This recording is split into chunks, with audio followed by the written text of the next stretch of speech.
In this video, Jordan Peterson talks about power and dominance hierarchy. Looking pretty impressive, and so we've got a proposition for you. How about if you go fight Tiamat? And Marduk, who's not only all-seeing and very capable with language, is no fool, and he says, yeah, I get what you want, but here's the deal. You get everybody together first, and I'll go fight your monster. But you're going to have a Congress, and at that Congress, you're going to elect me king of the gods, and then I'll go fight Tiamat. And so, of course, the other gods aren't very happy about this, but they go off and they have a Congress, and they invite Marduk to it, and they talk about it, and they realize they don't really have any other choice, so they decide that they're going to elect Marduk to the top of the hierarchy of gods. Now, that's such a smart idea. So, if you think, for example, you can think of a hero, and then you could think if you took 10 heroes and averaged them, out of that you'd get a god, right? So it would be 10 heroes, you get a meta-hero out of that, and that would be a god. And then maybe you do that to 10 sets of 10 heroes, and you get 10 meta-heroes. And then you take all those meta-heroes, and you figure out what's the same about them, and you abstract that out, and then you get the hero of heroes of heroes. And that's the archetype. That's the archetype. It's a process of distillation. It's like, who's the most interesting and capable possible person? Well, that would be this person. This is the most memorable possible person.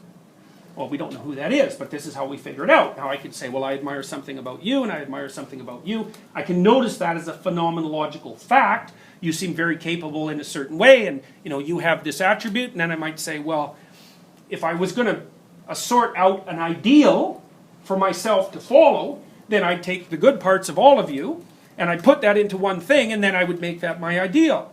Well, that's the origin of the idea of the Savior, of the Messiah.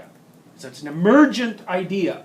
It emerges when people notice that the hero is part of the force that makes order out of chaos, or sometimes the reverse, when order has become too rigid. It can also decompose order, bring a little necessary chaos into it, and rejuvenate the whole structure. So, anyways, so Marduk, he gets elected king. Now, you might think about, how would this happen historically speaking? Well, here's an interesting way of thinking about it. So imagine a landscape that consists of tribes. Okay, and then on top of them, imagine a landscape of the imagination.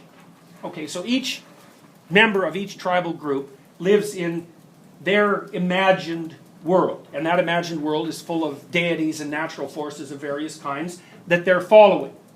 But then you can imagine that as the tribes battle it out and organize themselves, the figures of the imagination do exactly the same thing. So as the people are battling, the gods in heaven are battling, which is also a very common mythology. And as the human beings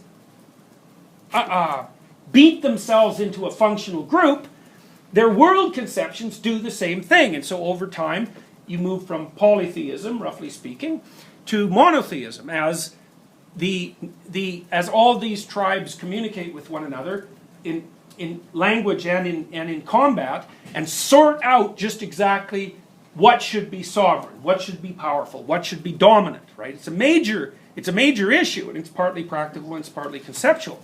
So this is reflected in the Mesopotamian creation myth. The gods assemble themselves, and they look among them, and they think, okay, well, someone here has the characteristics that should be the central element of the top deity, which is like the ultimate value. Okay, well, the Mesopotamians chose wisely. Vision and language.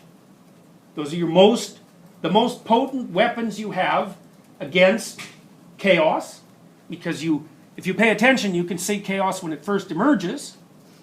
And then if you are a master of language, you can encapsulate it and articulate it very rapidly, and you can communicate that to other people. It's like, now this, you just cannot overestimate how radical an idea that is. It's a staggeringly radical idea that that's the set of attributes that should be at the top. The Mesopotamians were trying to figure out what should be sovereign, what should be above everything else. Well, you might say a person. It's like, yeah. No. The person embodies sovereignty. Sovereignty itself is something else. So when Franz de Waal, for example, he was watching chimpanzees hash it out for dominance in the zoo, and I think it's in Holland. Arnhem, I think. Anyways, it's a zoo that has a lot of chimpanzees in it. He spent a lot of time watching them. And, you know, one idea about the dominant chimp is that he's just the biggest, meanest, like most tyrannical chimp. It's sort of the strongman theory of chimp leadership. But what DeWall observed was that, well, that was sort of true in that the strongest and meanest chimpanzee could obtain dominance. But the problem with him is if he was really like selfish and cruel was that he didn't have any friends. Now chimps have friends and they spend a lot of time with them and they groom each other and they protect each other in fights and like you can be the ugliest, meanest chimp around, but if there's two chimps that are 3/4 your strength coming at you, it's like you lose.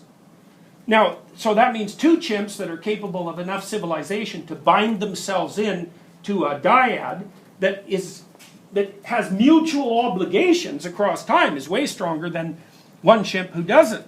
And so what that means is that strength and viciousness, you know, there'll be times when that can emerge as the dominant power, but it's very, very unstable. And everyone's motivated to bring it down as fast as possible. And the best way to bring it down is with a coalition. And so partly what that indicates is that it's actually the chimp who's the best at making coalitions that's most likely to become sovereign.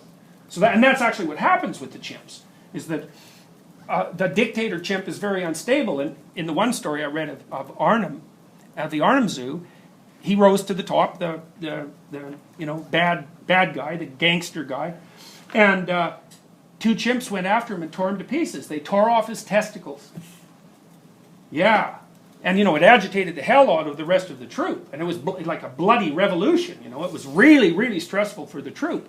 But what it indicates, and it's so interesting, is that the idea that in a dominance hierarchy, what's most dominant is power.